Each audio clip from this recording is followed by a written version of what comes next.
देवराज इंद्र एक बार बृहस्पति गुरु के साथ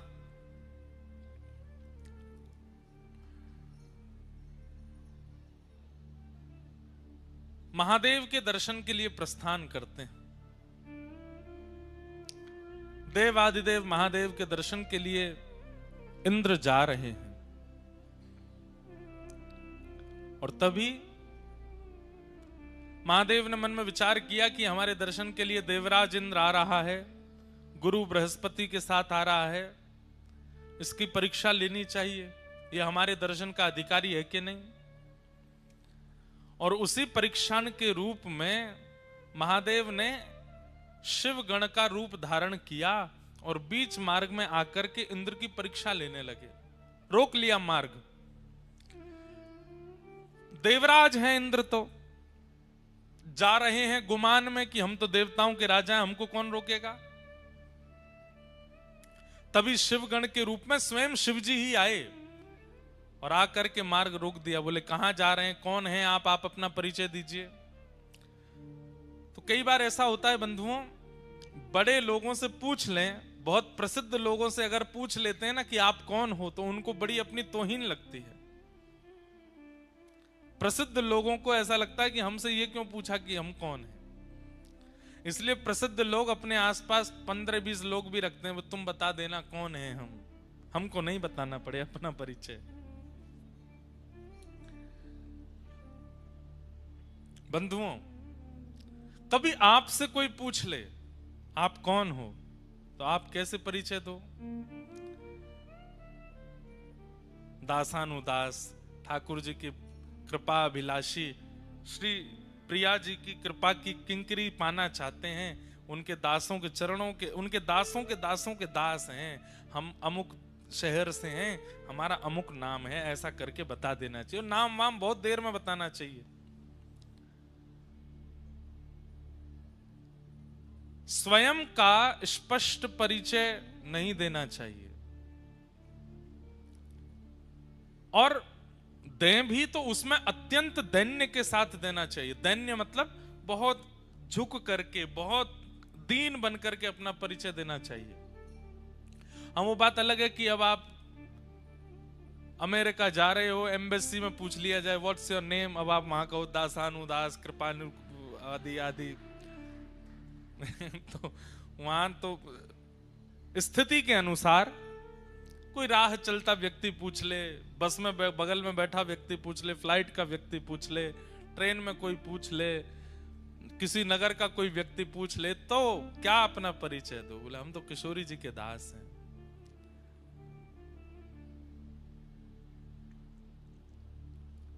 ये सीखना चाहिए हमें संतों से। एक बार वृंदावन में एक संत थे। उस समय सोशल मीडिया नहीं था, फोन भी नहीं थे। उस समय की बात, उन संत का इतना प्रचार हो गया पूरे भारत में कि भैया वृंदावन में एक संत रहते हैं, अमुक नाम के संत हैं, और भैया उनका स्वभाव, उनका विचार, उनकी शैली, उनकी बोली, उनका रूप, उनकी कुटिया, उनकी सेवा सब देखने लायक है। ऐसा लगता है कि कोई साक्षात ठाकुर जी का परम भक्त हो।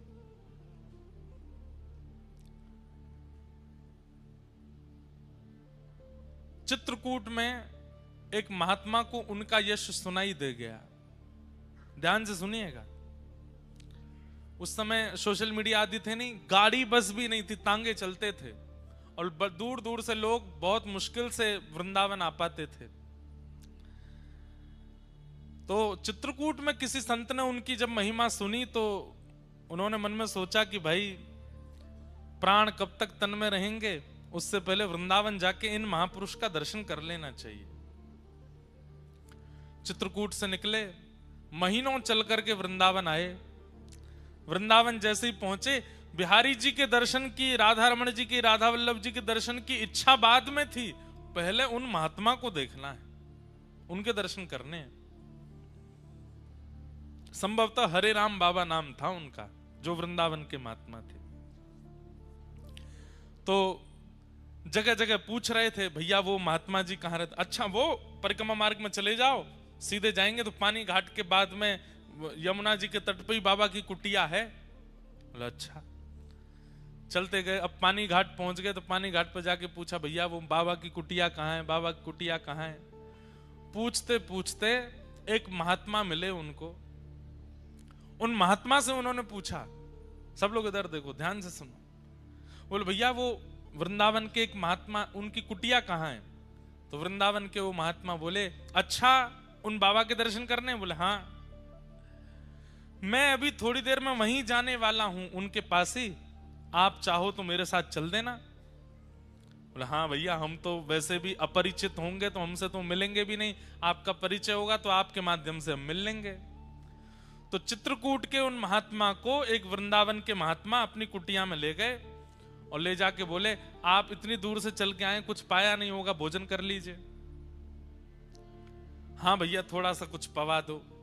तो बढ़िया सुंदर टिक्कर बनाए अपने हाथों से और टिक्कर बना करके सब्जी दाल रोटी जो भी थी सब उनको पवाया। प्रसाद पाने के बाद वो चित्रकूट वाले महात्मा बोले भैया अब हमारा पेट भर गया, अब चलें महात्मा के दर्शन कर लें। बोले अभी तो आपने इतना प्रसाद पाया है, थक गए होंगे, थोड़े पौड़ जाओ, आपके हाथ पैर दबा दूं। अरे नहीं नहीं, हमको नहीं पौड़ना, हमको तो उनके दर्शन करने। अरे 10-15 मिनट ने पौड़ जाओ। पौड़ जाओ मतलब नहीं, लेट जाओ। जबरदस्ती वो चित्रकूट के महात्मा को लिटा दिया। अब उनके पैर दबाने लगे, पैरों में घी की मालिश करें, कभी उनको पंखा जलें, उनके शरीर पर इत्र लगावें, हाथ दबावें, कमर दबावें, कोठा दबावें। वो चित्रकूट के महात्मा तो इतने आनंद में आ गए, सो गए। 20-25 मिनट आधा घंटा के लिए नींद लग गई। जब आंख खुली तो कोई और महात्मा वहां खड़े थे, वो नहीं थे जो पहले से वहां थे, तो कोई और महात्मा वहां खड़े थे। तो खड़े हुए, अरे भैया वो कहाँ है बाबा जिनकी कुटिया है। बोले वो ठाकुर जी की सेवा में गए अंदर। अरे भैया हमको इतना पवा दिया फिर सुला दिया, हम तो चित्रकूट से आए थे हरिराम बाबा का दर्शन करने के लिए, सुबह से व्याकुल, पर ये महात्मा जी देखो इतना बढ़िया प्रसाद पवाया, जबरदस्ती सुबह के मेरे हाथ पांव ऐसे बढ़िया दबाए कि मैं सो ही गया। तो दूसरा महात्मा हंसने लगा। बोले आप जिनकी कुटिया में बैठे हैं और जिनके हाथ से प्रसाद पाए, जिनके हाथ से सेवा कराएं, यही हरिराम बाबा हैं। ये इतनी देर से जो आपकी सेवा कर रहे हैं ये वही महात्मा हैं जिनके दर्शन को आप आए हो। तो चित्रकूट के महात्मा इतने व्याकुल हो गए, चरणों में गिर गए। बोले बाबा हमने आपसे पूछा हरिराम बाबा के यहाँ जाना है, तो आप बोले कि हम भी वहीं जाएंगे, आ जाओ कुटिया में चलो। क्यों किया आपने ये सब। बोले मैं उसी समय बता देता कि मैं ही हरिराम बाबा हूं, तो पता लगने के बाद अब आप मेरे चरणों में हो, पता लगने से पहले मैं आपके चरणों में था, आपके चरण दबाने का, आपको प्रसाद पवाने का, आपकी सेवा करने का ये अवसर मुझे कैसे मिलता, इसलिए मैंने अपना परिचय नहीं दिया। चित्रकूट के महात्मा बोले जितना मैंने सुना था, जैसा मैंने अनुभव किया था, वो प्रैक्टिकली मैंने देख लिया कि आप कितने ऊंचे महात्मा, आपकी स्थिति क्या। तो वैष्णव भक्त की क्रिया, भक्त का व्यवहार, स्वभाव उसका परिचय दे देता है कि वो कैसा वैष्णव है। सामान्य संसार की तरह आपका व्यवहार है तो आप कोई वैष्णव नहीं हो। आपके व्यवहार में कुछ अलग होगा, आपकी बातों में कुछ नवीनता होगी, आपके विचारों में कुछ नवीनता होगी, आपकी चाल ढाल उठना बैठना सब नवीन होगा, कुछ हटके होगा, और उन सब में विशेष प्रधानता दैन्यता की होगी, ऐश्वर्य की नहीं।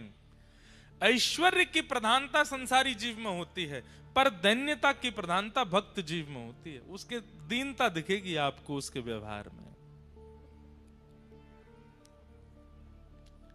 तो इंद्र जा रहा है महादेव के दर्शन के लिए, बीच रास्ते में महादेव शिवगण बनकर के आ गए परीक्षा लेने के लिए, और परीक्षा में इंद्र गुमान में भरा हुआ है, अपने छाती तान के खड़ा है। शिवगण ने पूछा, शिवगण तो नहीं थे, शिवजी थे, वो तुम कौन हो। तो इंद्र बोला मुझे नहीं जानते तुम। बोले हम तो नहीं जानते। ऐसा है सुनो, मेरे आंखों के आगे से चले जाओ और तप करो, तप करके कोई देवता प्रकट हो तो उससे पूछ लेना मैं कौन हूं, मैं अपना परिचय दूंगा तुमको। शिवगण बोले ऐसे कौन हो तुम भैया जिसके लिए हमको तप करना पड़ेगा? बोले वही तो, तप करके पता चलेगा कि मैं कौन हूं। अब सुनो, मेरा समय बर्बाद मत करो, सामने से हटो। यहां इंद्र जिद करने लगा आगे बढ़ने की। शिवगण बोले जब तक परिचय नहीं दोगे आगे नहीं जाने दूंगा। इंद्र बोला मुझे भी सौगंध है अपने स्वर्ग की कि मैं परिचय नहीं दूंगा अपना।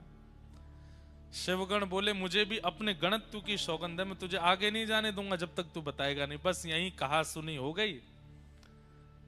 जैसे ही इंद्र ने अपना अस्त्र निकाला और अस्त्र निकाल करके जैसे ही शिवगण के ऊपर प्रहार करने लगा, शिवगण तो अंतर ध्यान हो गया, साक्षात देवादिदेव क्रोध में प्रकट हो गए सामने। तीसरा नेत्र तमतमाने लगा, खुलने के लिए तैयार। इंद्र के हाथ पांव कांपे, ये क्या हुआ? ये शिवगण के रूप में साक्षात शिवजी आए थे। चरणों में दंडवत हो गया। शंकर जी बोले तुझे जीवित नहीं छोड़ूंगा मैं, इतना अभिमान अपनी पदवी का। अरे तू मेरे दर्शन क्या करेगा? तू मेरे गणों से ऐसा व्यवहार कर रहा है, तू मेरे दर्शन का अधिकारी है। तब इंद्र ने अपने गुरुदेव, इसीलिए गुरु होने जरूरी हैं। कई बार शिष्य की नैया डूब रही हो तो गुरु जी बचा लेते हैं। गुरु बृहस्पति ने महादेव से कहा, गुरुदेव हे देवादिदेव, ये तो सामान, आप तो जानते हैं इंद्र कैसा है, क्रोध मत कीजिए। 33 कोटि देवताओं के ऊपर इसका राज है, अगर इसे कुछ हो गया तो फिर स्वर्ग देव राजा विहीन हो जाएगा, दैत्य चढ़ाई कर देंगे। हे महादेव आप कृपा करो। तो महादेव का श्वास थोड़ी सी कम पड़ी और जैसे तैसे करके बोले गुरु की वजह से बच रहा है तू, नहीं तो आज तेरे प्राण पखेरु उड़ जाते। बृहस्पति बोले आप बस शांत हो जाओ, आप कुछ कहो मत। महादेव बोले कि अब मैं तो कुछ नहीं कहूंगा, लेकिन जो मेरे अंदर क्रोध प्रकट हो गया है वो बिना निकले मानेगा नहीं, उसे कहां भेजूं? बोले महाराज पृथ्वी में भेज देंगे तो प्रलय आ जाएगा, आकाश में डाल देंगे तो आकाश का भेदन हो जाएगा, लोक सब नष्ट हो जाएंगे। अथाह स्वरूप समुद्र का है, आप समुद्र में अपने क्रोध को विसर्जित कर दीजिए। तब महादेव ने अपना तीसरा नेत्र खोल करके उस प्रकट क्रोध को समुद्र में विलीन किया। समुद्र भी उस क्रोध के तेज को सह नहीं पा रहा था। भूचाल आ रहे थे, ज्वार भाटा आ रहा था, उष्ण हो गया समुद्र का जल। तब समुद्र ने भी प्रार्थना की, बोले महादेव आपके क्रोध को हम भी सहन नहीं कर पा रहे हैं, अब क्या करें इसका? तो बोले इसको फिर किसी एक रूप में प्रकट करके पृथ्वी पर इसको भेज दो। तब महादेव का वह क्रोध जो समुद्र भी सहन नहीं कर पाया, उसी ने एक रूप धारण किया और समुद्र से उसका प्रादुर्भाव हुआ, वही हुआ जलंधर। जलंधर इतना खतरनाक था कि महाराज देवता दैत्य सब थरथर कांपते थे उससे। महादेव का क्रोध है। जलंधर का विवाह हुआ वृंदा नाम की कन्या से। जलंधर वैसे ही इतना शक्तिशाली था, लेकिन वृंदा जैसी पतिव्रता पत्नी प्राप्त होने के कारण जलंधर का तेज, जलंधर का ऐश्वर्य, जलंधर का साम्राज्य और ज्यादा प्रगाढ़ होता चला गया। पतिव्रता नारी है वृंदा, अपने पति को परमेश्वर मानती है और उसके पातिव्रत के कारण जलंधर का जो बल है वो वैसे ही इतना बलवान था, लेकिन पत्नी के पातिव्रत के कारण वो और बलवान हो गया। इसलिए संसार में सबसे बड़ा व्रत यदि कोई है तो वो पातिव्रत है, पत्नी व्रत, पतिव्रत। यदि कोई व्यक्ति पतिव्रत का पालन करे, माताएं और भाई लोग पत्नी व्रत का पालन कर लें, कुछ नहीं करना, ना भूखा रहना है ना प्यास रहना, खूब चकाचक खाओ पियो आनंद करो, बस एक के ही रहो। अगर आपने ये निश्चय कर लिया तो आप संसार की किसी भी स्थिति को पार कर सकते हैं। अरे कहां तक कहें, अगर यमराज आ गए पति को लेने के लिए और पत्नी पातिव्रत धर्म का पालन करती है, भले ही पति में लाख दुर्गुण हैं, लेकिन पत्नी पातिव्रत नियम से रहती है, तो उस समय यमराज भी अगर पति को लेने आएंगे तो यमराज भी उसके पति को छू नहीं सकते, पहले पत्नी से आज्ञा लेंगे, हम ले जा सकते हैं इसको। कौन पत्नी चाहेगी कि मेरा पति जाए? कोई नहीं चाहती। सीधी बात, यमराज भी पति का स्पर्श नहीं कर सकते अगर पत्नी पतिव्रता है तो। पत्नी का स्पर्श यमराज नहीं कर सकते अगर पति पत्नी व्रता है तो। इतना बड़ा व्रत है। हम दुनिया भर के व्रत करते हैं, पर इस व्रत में कहीं ना कहीं छूट जा रहे हैं। अब सुनिए, वृंदा का ऐसा पातिव्रत, पर देवताओं ने विचार किया ये पतिव्रता है, ये बहुत अच्छी बात है, पर ये जानते हुए भी कि पति कितना दुष्ट है, फिर भी पत्नी पतिव्रता है। तो ब्रह्मा आदि देवताओं ने कहा कि भैया वृंदा अपने पतिव्रत का पालन नहीं तोड़ सकती। तो ब्रह्मा जी से सब देवताओं ने कहा आप जाकर के जलंधर को समझाइए, वो आए दिन देवताओं पर आक्रमण करता है, यज्ञों का विध्वंस करता है। ब्रह्मा जी बोले मैं जाता हूं। ब्रह्मा जी गए जलंधर को समझाने के लिए। जलंधर ने ब्रह्मा जी के ही गला पकड़ लिया, इतना बलवान कि चतुरानन ब्रह्मा जी का गला पकड़ लिया, चारों आंखों से आंसू निकल आए। ब्रह्मा जी हाथ छुड़ा के भागे, युद्ध छिड़ गया देवता और जलंधर के बीच में। ब्रह्मा जी हार गए। देवताओं ने जाकर के प्रार्थना की, देवादिदेव महादेव शंकर जी से बोले महाराज आप कुछ करो। महादेव बोले मुझसे ही प्रकट हुआ है वो, और अपने से प्रकट हुए को मैं कैसे नष्ट कर सकता हूं? मैं तो नष्ट नहीं करूंगा उसको। तब ब्रह्मा जी ने मन में विचार किया कि ये शिव भक्त है बहुत बड़ा, और इसके बल में कटौती तभी आएगी जब इससे कोई शिवापराध बनेगा। ये शंकर जी का अपराध करे तब इसके बल में कटौती आएगी। तो बोले क्या करें? तो नारद जी को बुलाया, नारद जी को भेज दिया, बोले जलंधर के जाकर के कैसे भी शिवापराध कराओ। नारद जी महाराज बोले अभी करते हैं। नारद जी कौन है? स्पेशल रूप से एक प्रकार से देवताओं के डायरेक्टर हैं। ऐसी संरचना करते हैं मूवी की, फिल्म की, ऐसी स्क्रिप्ट लिखते हैं महाराज, अगर देवताओं में भी कभी अवार्ड फंक्शन होता होगा तो बेस्ट डायरेक्टर अवार्ड मिलता होगा नारद जी को। सब जगह ऐसी स्क्रिप्ट तैयार करते हैं। अब क्या किया? नारद जी पहुंच गए जलंधर के पास। जलंधर ने बड़ा स्वागत किया, आइए आइए आइए नारद जी। नारद जी सबके प्यारे हैं, दैत्यों के भी प्रिय हैं, देवताओं के भी प्रिय हैं, सबको प्रिय लगते हैं। नारद जी महाराज पहुंचे। नारद जी ने जाकर के कहा जलंधर तुम्हारे पास सब कुछ है।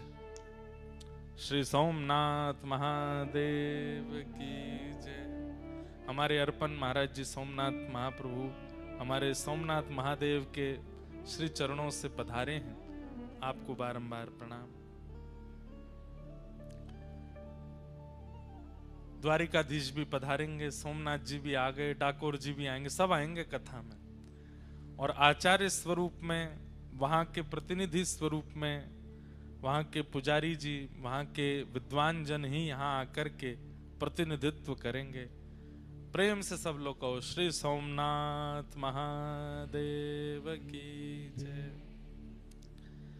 हमारे अर्पण महाराज जी खूब स्नेह मानते हैं, और जब कभी भी गुजरात में कहीं कथा का क्रम होता है तो कृपा करके पधारते हैं महादेव का प्रसाद लेकर के।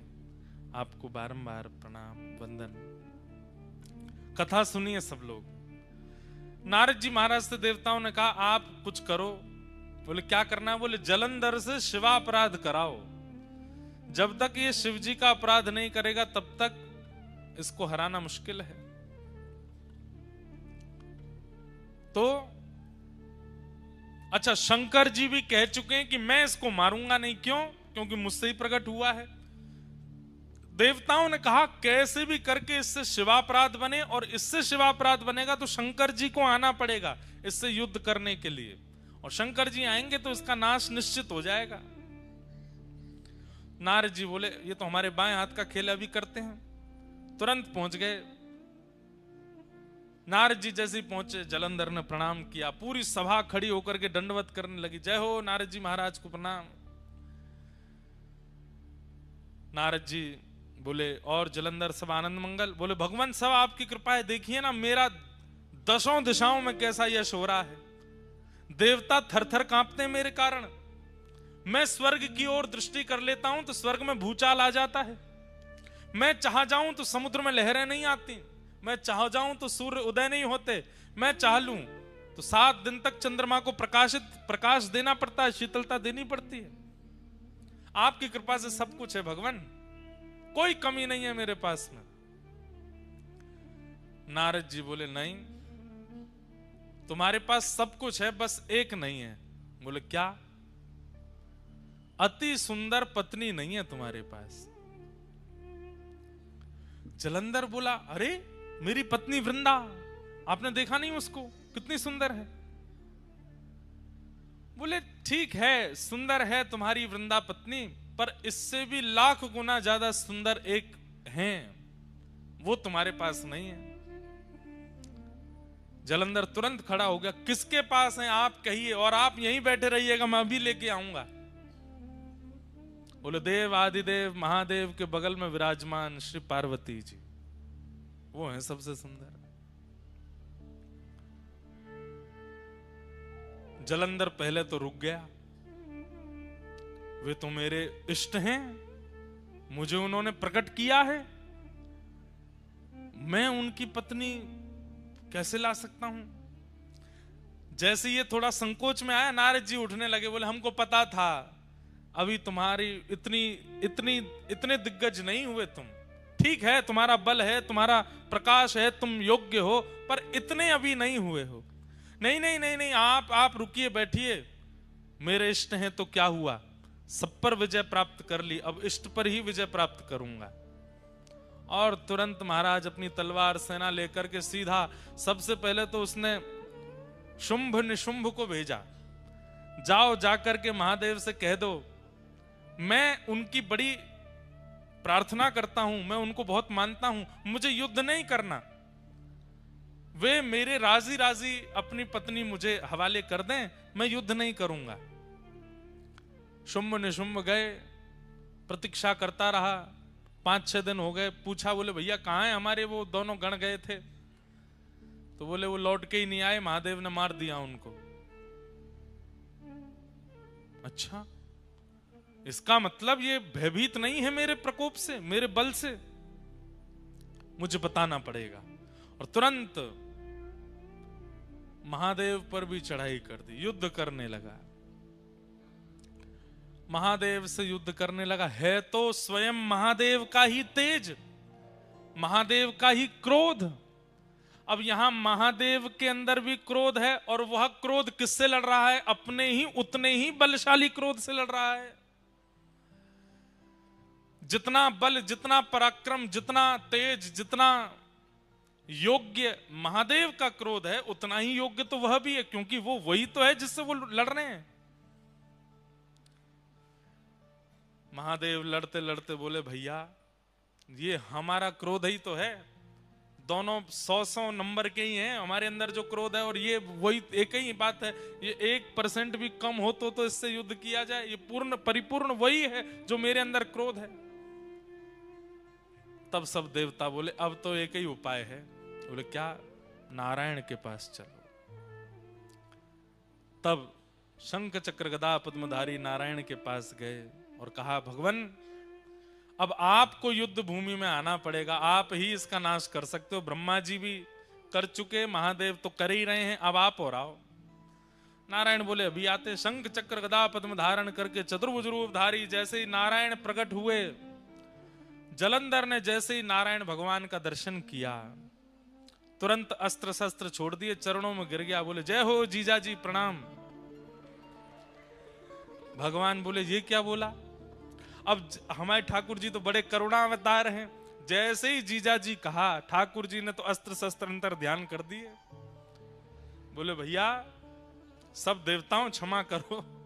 बोले क्यों? साले साहब हैं हमारे। पर स्वयं भगवान ही बोले, ए जलंधर तू हमको जीजा बोला क्यों, पहले ये तो बता। अरे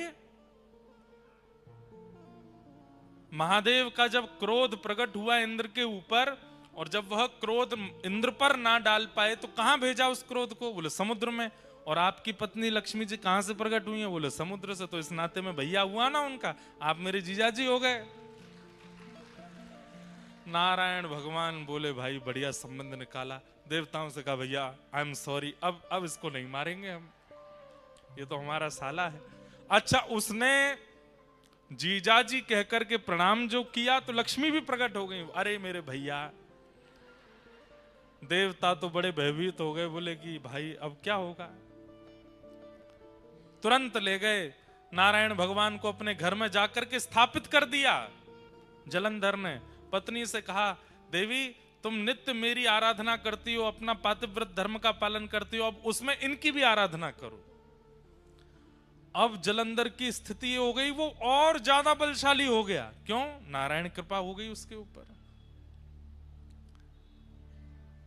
सब देवता बोले भैया सब प्रकार के तरीके अपना लिए, कोई काम नहीं आया। तब देवताओं ने भगवान की स्तुति गाई और कहा, भगवान अगर इसका नाश नहीं हुआ तो पृथ्वी नष्ट हो जाएगी कुछ दिनों में। पृथ्वी नष्ट नहीं, आप विचार कीजिए, जो अपने इष्ट अपने प्रकटकर्ता महादेव से युद्ध करने के लिए खड़ा हो सकता है, कल को वो आपसे युद्ध नहीं करेगा? अरे इसका बल जितना बढ़ता चला जाएगा, ये उतना ही अपने आप को श्रेष्ठ मानता हुआ सब पर हावी हो जाएगा, और एक दिन भगवान पदवी प्राप्त करने के लिए भी कुछ भी कर बैठेगा। इसका नष्ट करना बहुत जरूरी है। तब भगवान ने मूल बात बताई। क्या बात? ध्यान से सुनिएगा। बोले ना तो महादेव का क्रोध इसके काम आ रहा है, ना ही ब्रह्मा जी की कृपा इसके काम आ रही है, ना ही मेरे इसके घर में विराजने से इसका बल बढ़ रहा है। इसके बल का मूल स्रोत है इसकी पत्नी का पातिव्रत। देवताओं को भगवान ने समझा दिया। बोले कितना बड़ा व्रत है पातिव्रत। एक पत्नी यदि पतिव्रता हो जाती है तो तीनों देव लग जाते हैं उसको हराने में, लेकिन उस व्यक्ति का बाल बांका नहीं कर पाते। ये पातिव्रत का बल है, और इसका पातिव्रत जब तक नष्ट नहीं होगा तब तक इसका कुछ नहीं बिगाड़ पाएंगे। पातिव्रत नष्ट नहीं करना है, पर अगर व्रत से किसी गलत व्यक्ति का बल बढ़ रहा है तो उस व्रत को समाप्त करना पड़ता है। क्या करें? तो भगवान बोले अब हमको वृंदा को उसके पातिव्रत का फल देना है। और पातिव्रत का फल क्या है? कि पति रूप में साक्षात ठाकुर जी प्राप्त हो जाएं। ये पातिव्रत का फल है। और पातिव्रत के फल के रूप में जलंधर का रूप धारण करके स्वयं श्रीमन नारायण वृंदा के समीप आ गए। बंधुओं, ये वृंदा का पातिव्रत का फल मिला है उसको, कि सामान्य पति नहीं है, जिसके लिए मीराबाई कहती हैं, ऐसे बर को बरे जो जन्मे और मर जाए, बलहारी श्री गोपाल जी, बर बर श्री गोपाल जी, जासो चुड़ लो मैं हुए जाए। श्री गोपाल जी पति बन करके आ जाएं, ये तो मीराबाई की इच्छा है। इसके लिए मीराबाई कितनी रोई हैं, कितनी पीड़ा में रही है, तब जाकर के ठाकुर जी ने उनको वो फल दिया। आज वृंदा को वो फल क्यों दे रहे हैं? क्योंकि उसका पातिव्रत श्रेष्ठ है। और भगवान ही जलंधर के रूप में आकर के वृंदा के सामने खड़े हो गए और जैसे ही अपने पति के अलावा अन्य की चरणों में प्रणाम करके उनका तिलक किया, उनकी आरती उतार करके, न्यौछावर करके, जल उबार करके, प्रसाद पवा करके उच्छिष्ट पाया, वहां जलंधर जिसके लिए वो पातिव्रत करती थी उसका बल क्षीण होने लगा। क्यों? क्योंकि अब एक प्रकार से जिसके लिए व्रत था, जिसके लिए नियम था, जिसको निहारती थी, जिसके लिए सब कुछ करती थी, वो तो अब ठाकुर जी बन के आ गए ना, तो ठाकुर जी के लिए हो गया। जैसे ही ठाकुर जी के लिए व्रत हुआ, जलंधर के लिए जो व्रत हो रहा था उसका नाश हो गया और वहां रणभूमि में देवताओं के द्वारा जलंधर का वध हो गया। जलंधर का सर धड़ से अलग हुआ और सर से धड़ से सर अलग होकर के सीधा आके पड़ा वृंदा की गोद में। जैसे ही अपने हाथ में गोद अपने पति का मुख देखा, देख करके विचलित हो गई। सामने देखा तो सामने जलंधर बैठा है और गोद में देखा तो मुखमंडल है। तुरंत रोने लगी, आप कौन हैं? मुझे अपना रूप दिखाइए। तुरंत शंख चक्र पद्मधारी ठाकुर जी प्रकट हो गए। वृंदा, तेरे पातिव्रत से प्रसन्न होकर के मैंने तुझे फल दिया, तेरे पति रूप में मैं ही आया हूं। वृंदा बोली, मेरा सौभाग्य कि आप मेरे पति रूप में आए, लेकिन आप छल करके क्यों आए? आप अपने वास्तविक रूप में आकर के मुझे स्वीकार कर लेते। मेरे पति का रूप धारण करके आपने मेरे पातिव्रत को नष्ट क्यों किया? ठाकुर जी बोले, अगर हम वास्तविक रूप में आते तो तुम इतनी बड़ी पतिव्रता हो कि हमको स्वीकार ही नहीं करती, इसलिए हमको तुम्हारे पति का रूप धारण करके आना पड़ा। और सही बात, मूल बात तो यह है वृंदा, तुम्हारे पातिव्रत के कारण तुम्हारे पति का बल इतना प्रकट हो चुका था कि वो पूरे पृथ्वी का, पूरे ब्रह्मांड का नाश कर देता, इसलिए तुम्हारा पातिव्रत टूटना बहुत आवश्यक था। वृंदा बोली, आपने मेरा पातिव्रत नष्ट कर दिया? बोले जी। अब मैं आपको श्राप देती हूं। क्या? या आप पत्थर बन जाओ, आप एक शिला का रूप धारण कर लो। भगवान बोले, तब भी हम तुम्हें तो नहीं छोड़ेंगे, तुम भी एक तुलसी का पौधा बन जाओ।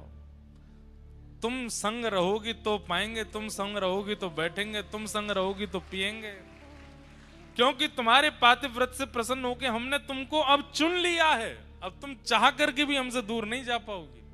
हमारे बिना तुम नहीं रहोगी और तुम्हारे बिना हम नहीं रहेंगे। भगवान एक लीला में कितनी लीलाएं प्रकट करते हैं हम नहीं जानते।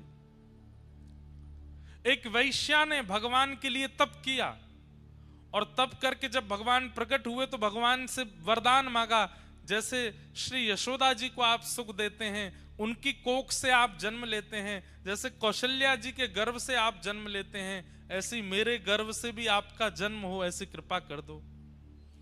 भगवान बोले, कौशल्या जी के गर्भ से, यशोदा जी के और देवकी मैया के गर्भ से तो हम एक ही बार जन्मे, पर हम तुम पर कृपा करते हैं कि हम तुम्हारे गर्भ से जन्म लेते ही रहेंगे। एक जन्म नहीं, अनेक जन्म होंगे। कैसे? बोले, तुम गंडकी नाम की नदी बनोगी और वृंदा के श्राप से हम शालिग्राम बनेंगे। और जब तक पृथ्वी पर सूर्य चंद्र हैं, जब तक पृथ्वी का अस्तित्व है, तब तक गंडकी में से हम प्रकट होते ही रहेंगे, आते ही रहेंगे, जीव मानव पर कल्याण करते रहेंगे। तो यहां वृंदा ने श्राप दिया कि आप पाषाण बन जाओ। सब घबरा गए। ठाकुर जी बोले, बिल्कुल चिंता मत करो, ये भैया सब हमारी लीला ही है।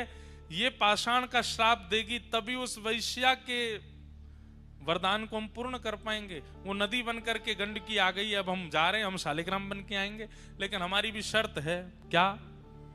तुम भी एक तुलसी का झाड़ बनोगे और जब तक तुम नहीं पधराई जाओगी तब तक हम प्रसाद नहीं पाएंगे, तब तक हम जल नहीं पिएंगे, तब तक हम कुछ भी नहीं करेंगे। अरे आसन पे भी जब तुम रखी जाओगी तो ही बैठेंगे, तो नहीं बैठेंगे। एक क्षण के लिए भी तुलसी शालिग्राम जी से दूर नहीं होती। ये भगवान ने वरदान दिया। एक राक्षस ने भी भगवान की तपस्या की, तपस्या करके ठाकुर जी से मांगा, भगवान जब प्रकट हो गए, वरदान मांगो, क्या चाहिए? राक्षस बोला, प्रसन्न हासा रुड़लो चलो लसत। जब आप ठाकुर जी मुस्कुराते हैं तो आपके गाल बड़े प्यारे लगते हैं मुझको। राक्षस मांग रहा है। भगवान बोले, तो वरदान तो मांगो, क्या चाहिए? बोले कि प्रभु, मैंने बहुत कुछ खाया अपने जीवन में, बड़े बड़े जीव खा लिए, बड़े बड़े जंतु खाए, मानव भी खाए, देवता दैत्य भी खाए, अब आपको खाने का मन कर रहा है। भगवान बोले, तू मुझे खाने के लिए तपस्या कर रहा था? बोले, हाँ, मुझे पता चला कि आप मिलते नहीं हो, आप तभी प्रकट होते जब आप कोई तप करता है, तो मैंने इसीलिए तप किया 1000 वर्ष तक कि आप प्रकट हो जाए तो मैं वरदान में आपको खाने के लिए मांगूं। भगवान बोले, वाह भैया, कैसे खाओगे? बोले, आ जाओ मेरे पास, आपको लेकर के खाना शुरू करूं। आपके गाल पहले खाऊंगा, आपके हाथ फिर खाऊंगा, फिर चरण खाऊंगा। ठाकुर जी बोले, भैया देखो, इस रूप में तो संभव नहीं है। तुम अगर हमारे पास आए भी तो इतनी योगनियां, इतनी शक्तियां चारों तरफ हमारे रहती हैं कि तुम जल करके नष्ट हो जाओगे। तुम्हारी इच्छा पूरी करेंगे। बोले, क्या? कालांतर में तुम एक कीड़ा बन करके गंडकी नदी में जाओगे, और जब हम वहां शालिग्राम बन करके आया करेंगे, तुम हमें ही खाया करोगे। उसी से ही हमारे अंदर रूप प्रकट होने लग जाएंगे, तुम्हारी इच्छा पूरी हो जाए। खूब खाना, झिक करके खाना। तो गंडकी में, शालिग्राम जी में कभी कभी आकृतियां प्रकट हो जाती हैं। वो आकृतियां उस राक्षस को ही शाप दिया भगवान ने खाने का। वो खाता है ठाकुर जी को। हमारे ब्रज में तो एक पद गाते हैं, पद गाते हैं मतलब उस भाव से गाते हैं। होली में, खा जाऊं तेरो गाल बड़ो मीठो, खा जाऊं तेरो, हारे खा जाऊं तेरो, हम्बे खा जाऊं तेरो। जब ठाकुर जी गाल में लाल लाल गुलाल लगा करके आते हैं, तब गोपियां गाती हैं, लाला इतनो चोखो लग रहा है, ऐसा मन कर रहा तेरो गाल खा जाएं। ये प्रेम के भाव में, जैसे छोटे बालक होते हैं गदमदरा से, उनको देख के मन होता है, मन ऐसा करे या खा जाए, या कि हाथन ने खा जाए, पामन ने खा जाए, इतना बढ़िया। ऐसे ठाकुर जी के लिए तो एक राक्षस ने मांगा कि मैं आपको खाऊं, तो ठाकुर जी उसके लिए शालिग्राम बन गए। बोले, खाना। तो कितनों की इच्छा पूर्ति एक श्राप से हुई। वृंदा ने श्राप दिया कि आप पाषाण बन जाओ। भगवान बोले, ठीक है। एक वैश्या ने वरदान मांगा था, तो उसके गर्भ से हम जन्मेंगे, वो गंडकी बनेगी और हम शालिग्राम। एक राक्षस ने मांगा था कि वो खाना चाहता है, तो वो भी पेंडिंग बैठा है, कब उसको वरदान पूरा करें। शालिग्राम रूप को ही खाया करेगा वो। लेकिन वृंदा देवी, तुम हमसे दूर नहीं रह पाओगे। अच्छा, ये तो केवल एक कथा थी, पर वास्तविकता भूमंडल पर वृंदा को प्रकट करने के लिए कोई चाहिए।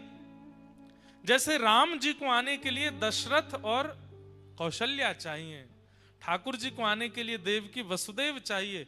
विश्व का कल्याण करने वाली बंधुओं, दो ऐसे रत्न हैं हमारी पृथ्वी पर।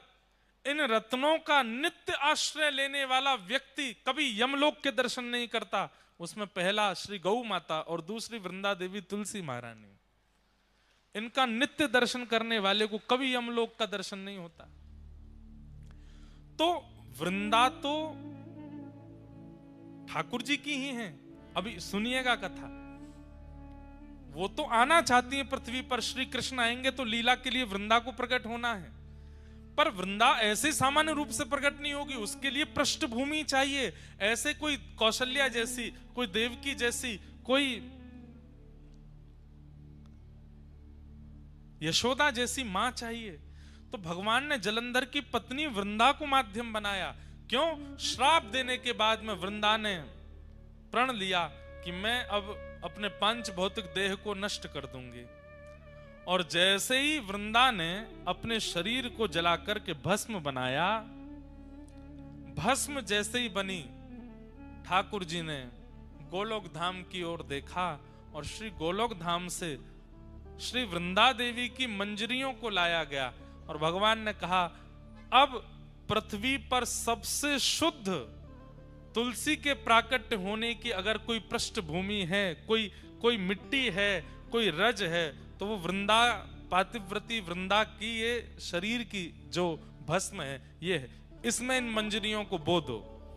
जैसे ही तुलसी की मंजरियां उस भस्म में बोई गईं, उसी भस्म से, उसी रज से जो पतिव्रता नारी वृंदा थी, उसके शरीर की रज से जो प्रकट हुई, वही है श्री तुलसी महारानी।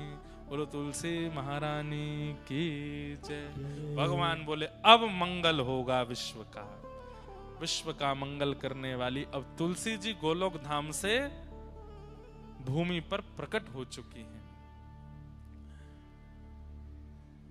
सामान्यतया तुलसी जी को नहीं लाया गया, तुलसी जी के लिए कितना बड़ा योजना बनाई गई।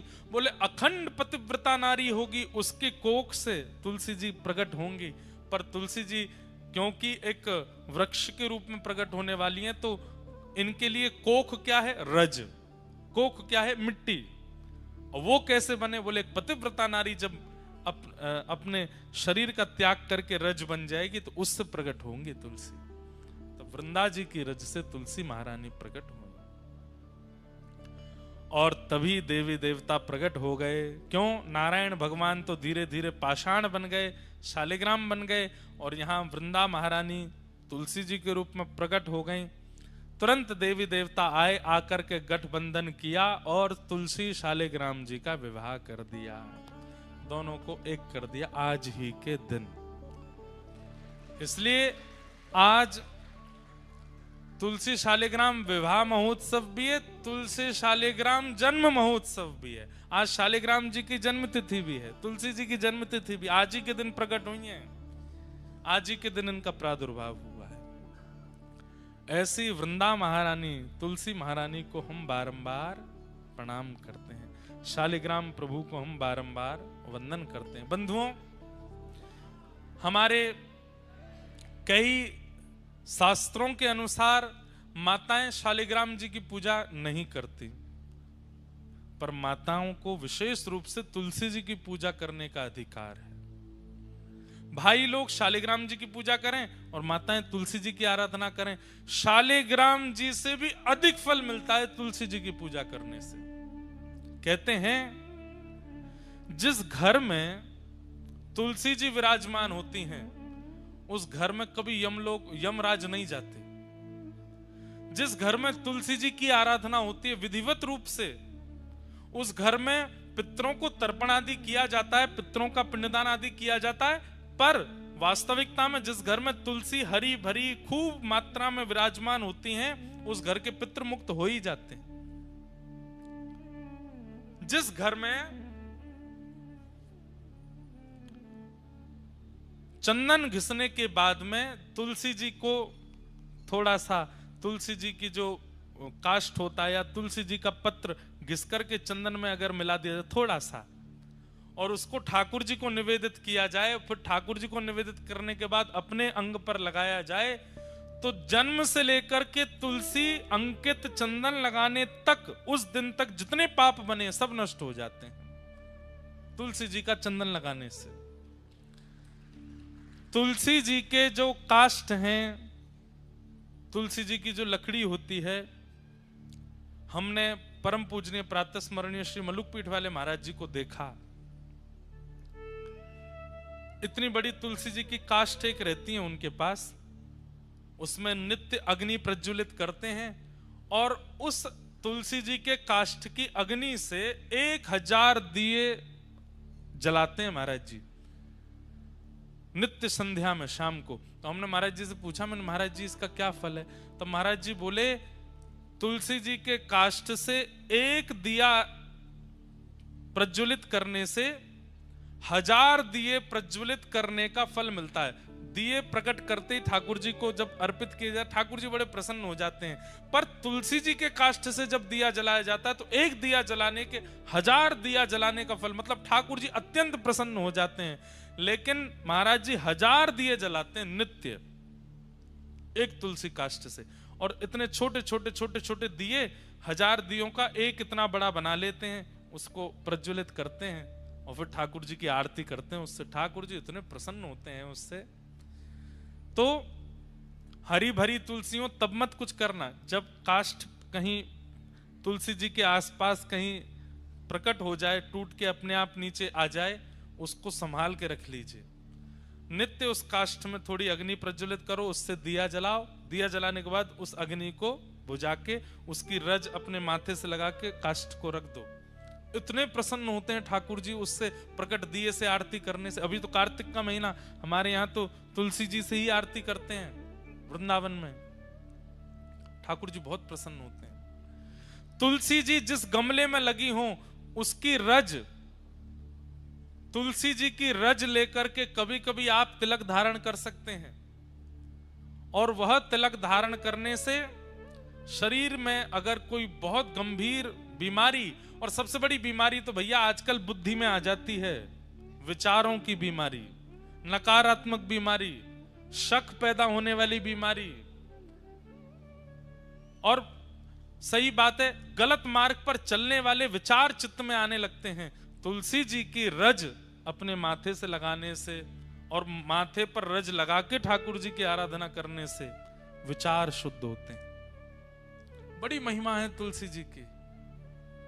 ऐसी तुलसी महारानी को हम बारंबार प्रणाम करते हैं। इस भाव से आज के दिन श्रीमन नारायण शालिग्राम रूप में प्रकट हुए और तुलसी जी के साथ में उनका विवाह। कभी आप लोग हनुमान चालीसा का पाठ करते हैं, अपनी गुरु परंपरा का पाठ करते हैं।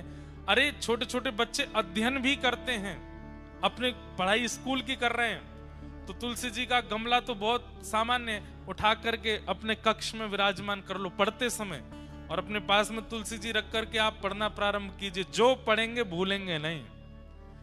ये एग्जाम देने वाले बच्चों को एक हम युक्ति बता दे रहे हैं।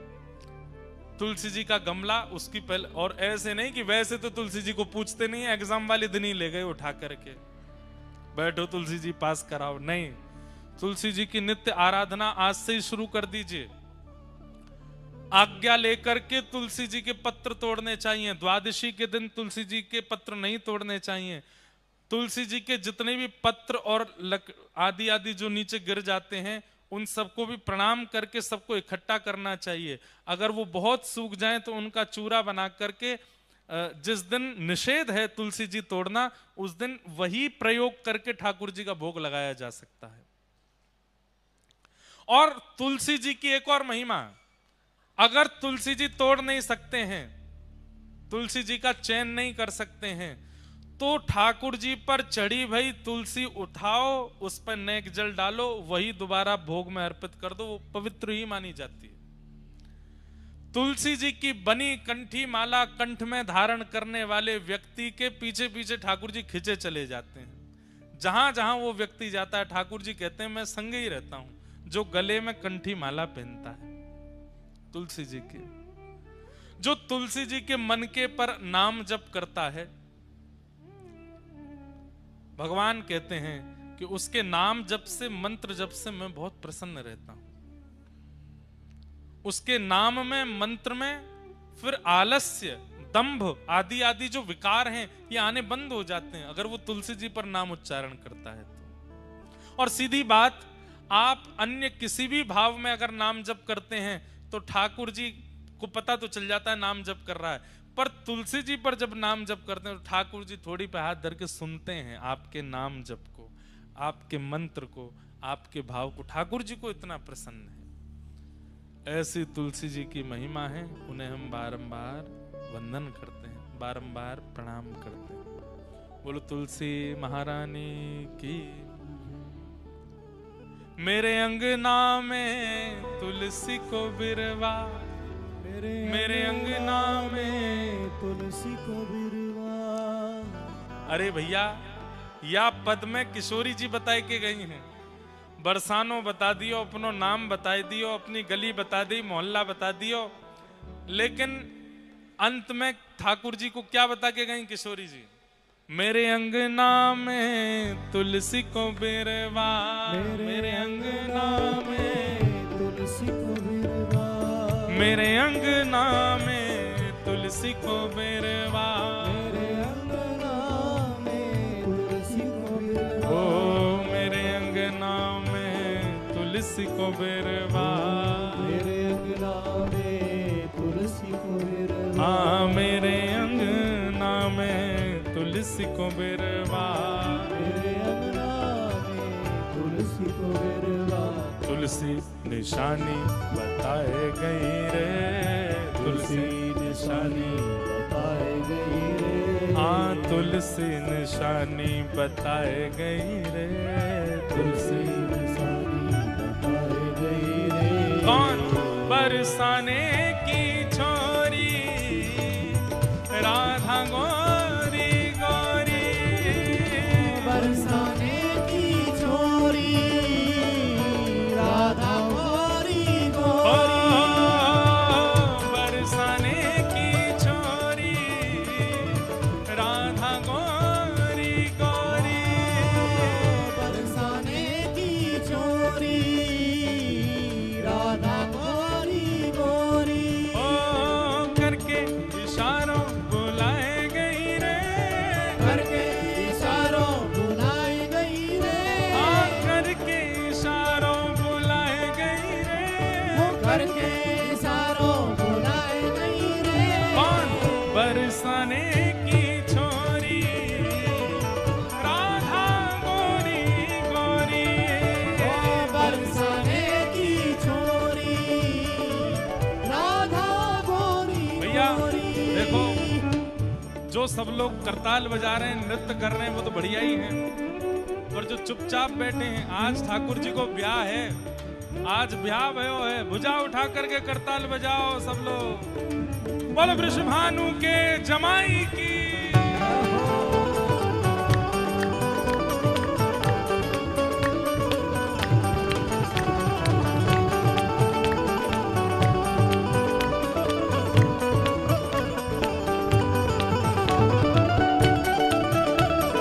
बोलो वृषभानु दुलारी की।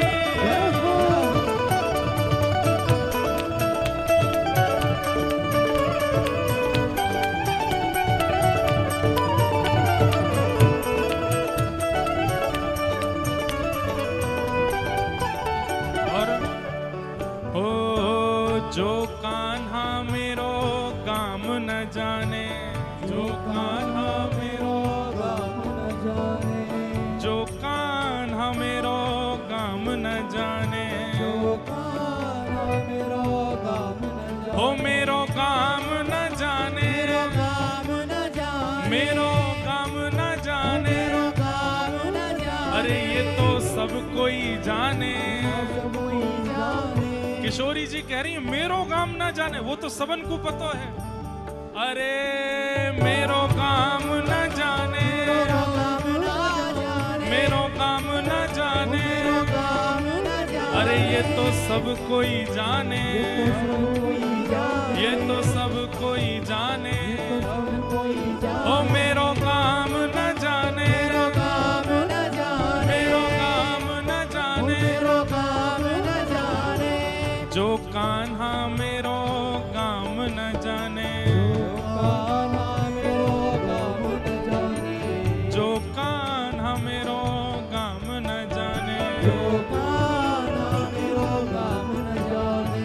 ऊंचो बरसानो बताए गई रे, ऊंचा बरसानो बताई गई रे, हाँ ऊंचो बरसानो बताए गई रे, ऊंचा बरसानो बताई गई रे।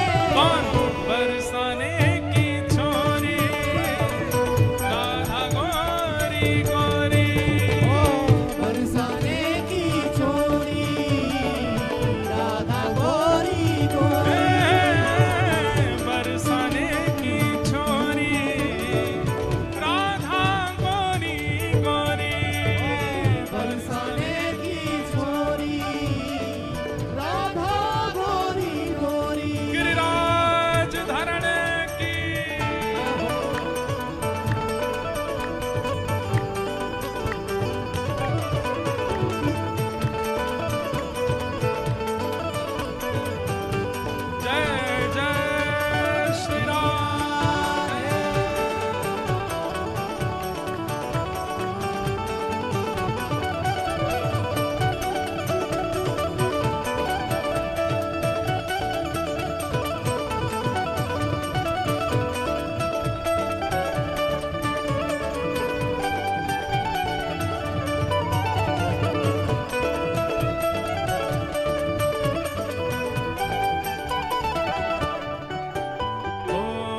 सब सखियन में श्यामा जो प्यारी, सब सखियन में श्यामा जो प्यारी, सब सखियन में श्यामा जो प्यारी, सब सखियन में श्यामा जो प्यारी, ओ श्यामा जो प्यारी, ओ श्यामा जो प्यारी।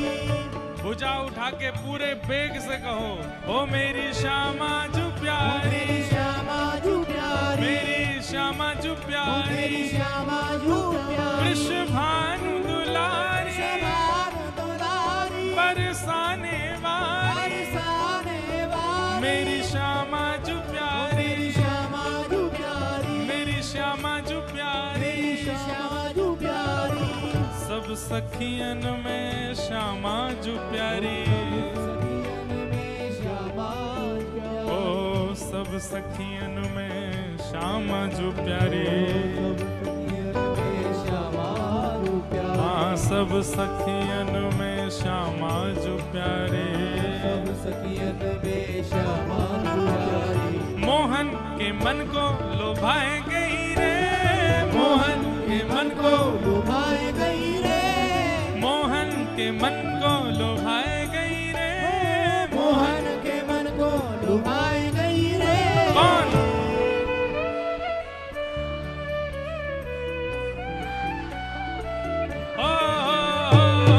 बरसाने की छोरी राधा गोरी गोरी, बरसाने की छोरी राधा गोरी,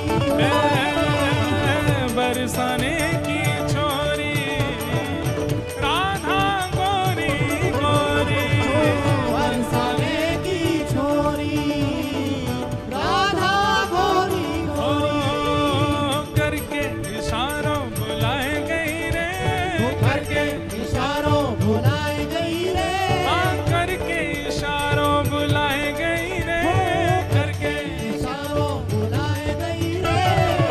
बरसाने की छोरी राधा गोरी गोरी, बरसाने की छोरी राधा गोरी गोरी। राधा राधा राधा राधा राधा जय श्री राधा, राधा राधा राधा राधा जय श्री राधा, हे राधा राधा राधा राधा राधा जय श्री राधा, राधा राधा राधा राधा जय श्री राधा। हे जय जय श्री राधा, जय जय श्री राधा, जय जय श्री राधा, जय जय श्री राधा, जय जय श्री राधा, जय जय श्री राधा, जय जय श्री राधा, जय जय श्री हे राधा। गौ राधा राधा राधा राधा राधा जय श्री राधा, राधा राधा राधा राधा जय श्री राधा, हे राधा राधा राधा राधा राधा जय श्री राधा, राधा राधा राधा राधा राधा जय श्री राधा। हे जय जय श्री राधा, जय जय श्री श्यामा, जय जय श्री राधा, जय जय श्री श्यामा, जय जय श्री राधा, जय जय श्री श्यामा, जय जय श्री राधा, जय जय श्री श्यामा। भजो राधा राधा राधा राधा राधा जय श्री राधा, राधा राधा राधा राधा राधा जय श्री राधा, राधा राधा राधा राधा राधा जय श्री राधा, राधा राधा राधा राधा जय श्री राधा। ओ बरसाने की छोरी राधा गोरी गोरी, बरसाने की छोरी जय जय श्री राम, जय जय श्री राम, जय जय श्री राम। बोल गिरिराज धरणे की, वृषभानु दुलारी की, जय वृषभानु के जमाई की, जय। पूछरी के लौठा की, हुप हुप प्यार।